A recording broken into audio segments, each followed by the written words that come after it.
اب آئے گا آپ کو پتہ چلے گا موسیٰ السلام کا ذکر. سورہ قصص 28 کی 7 وَأَوْحَيْنَا إِلَىٰ أُمِّ مُوسَىٰ أَنْ أَرْضِعِهِ فَإِذَا خِفْتِ عَلَيْهِ فَالْقِيهِ فِي الْيَمِّ وَلَا تَخَافِي وَلَا تَحْزَنِي إِنَّ رَادُّوهُ إِلَيْكَ وَجَاعِلُوهُ مِنَ الْمُرْسَلِينَ. اور ہم نے موسیٰ کی ماں کی طرف وحی کی کہ تو اس کو غذا دے، پر جب تو اس کو اوپر لیے خوف میں ہو پس اسے سمندر میں ڈال دے، اور تو خوف نہ کر اور نہ غمگین ہو، بے شک ہم اس کو تیری طرف لوٹا دیں گے اور ہم اس کو رسولوں میں سے بنانے والے ہیں. تو موسیٰ کی والدہ جو تھی وہ خوف میں تھی، اس کو پانی میں ڈالے تو اللہ نے وحی کی اس کو ڈال دے، ہم واپس لوٹا دیں گے. ماں بیٹے کو ایسے کیسے پھینک دے؟ وہی کرنی پڑی اللہ نے.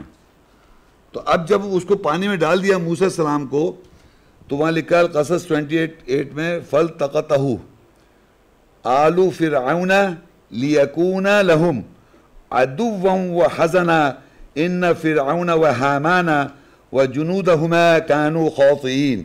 پس اس موسیٰ کو آل فرعون نے اٹھا لیا. بچے کو کس نے اٹھایا؟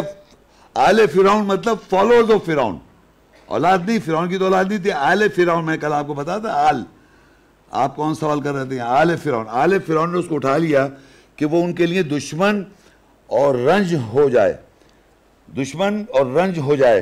بے شک فرعون اور حامان ان دونوں کے گروہ نے خطا کری. یعنی حامان نے جب اٹھا رہا تھا یا فرعون کے لوگوں نے اس کو اٹھایا، وہ اس کو آگے چل کے رنج پہنچے گا اس کو اسی موسیٰ علیہ السلام سے، مگر اٹھا لیا، ان کو پتہ ہی تھا.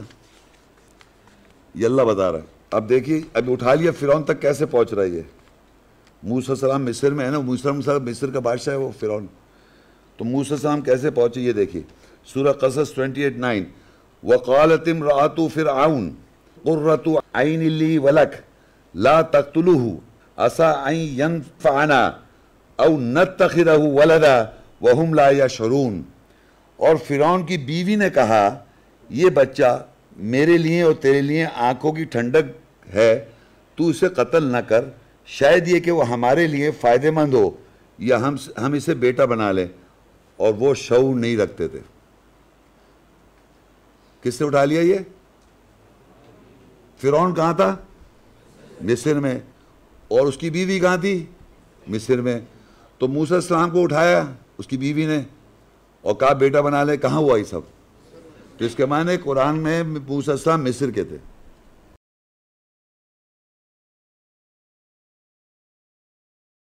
آل عمران کی 3:44 میں اللہ یہ بتاتا ہی ہے، یہ انفارمیشن آگاہ سے رہی ہے. ذَلِكَ مِنْ أَنْبَاءِ الْغَيْبِ نُوحِيهِ إِلَيْكَ وَمَا كُنْتَ لَدَيْهِمْ إِذْ يُلْقُونَ أَقْلَامَهُمْ أَيُّهُمْ يَكْفُلُ مَرْيَمَ وَمَا كُنْتَ لَدَيْهِمْ إِذْ يَخْتَصِمُونَ. وہ غیب کی پیشنگوئیوں میں سے ہے جس کی ہم نے تیری طرف وحی کی، اور تو ان کے پاس نہیں تھا جب وہ اپنے قلم ڈال رہے تھے کہ مریم کی کفالت کون کرے گا، اور تو ان کے پاس نہیں تھا جب وہ جھگڑ رہے تھے. تو اللہ یہاں پر محمد صلی اللہ علیہ وسلم کے ذریعے اور ہر زمانے میں ایک انفارمیشن اللہ، جب اس وقت کون موجود تھا، وہاں کون تھا، کیا ہو رہا تھا جب مریم علیہ السلام پیدا ہوئیں اور ان کی کفالت کا مسئلہ ہوا کہ ان کی کفالت کون کرے گا، کیونکہ وہ ایک انیوژول چائلڈ تھی، عام فیمیل نہیں تھی. ہم نے دیکھ لیا عام خالی فیمیل نہیں تھی. تو ان کی کفالت کون کرے گا.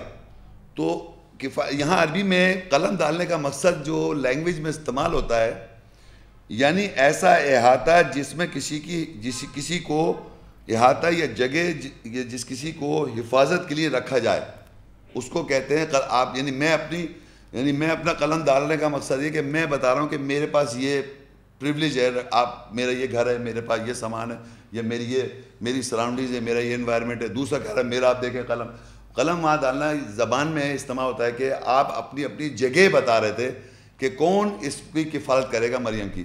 تو اللہ نے کفالت کروانی تھی زکریا علیہ السلام، تو ان کو پیغمبر تھے زکریا علیہ السلام، تو ان کی قلم ڈالنا جو ہے کامیاب ہوا.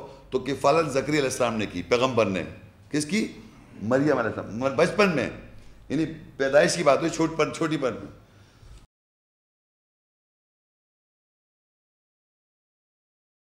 تو یہاں دیکھیں سورہ یوسف میں ایک واقعہ ہے جو بہت مشہور واقعہ ہے، جو ریلیٹڈ ہے یوسف علیہ السلام سے اور ایک عزیز کی بیوی سے، شادی شدہ بیوی۔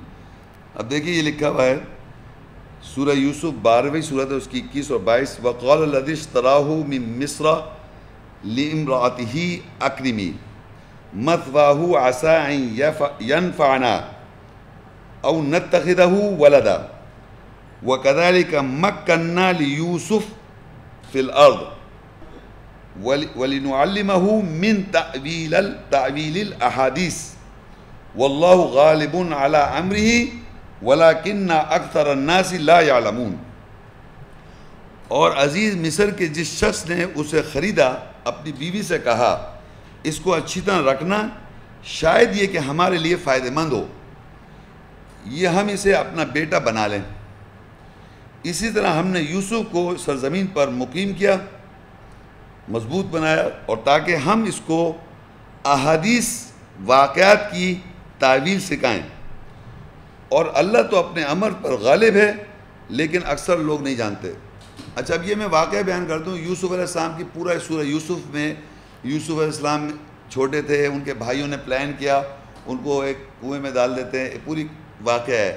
تو اس کنویں میں کنویں والے جاتے ہیں، وہ نکال لیتے ہیں، پھر اس بچے کو بیچا جاتا ہے، یوسف چھوٹے ہوتے ہیں وہ بکتے ہیں، اور فائنلی یہ جو ہے یہ شہر مصر کا ایک شخص ہے وہ خرید لیتا ہے۔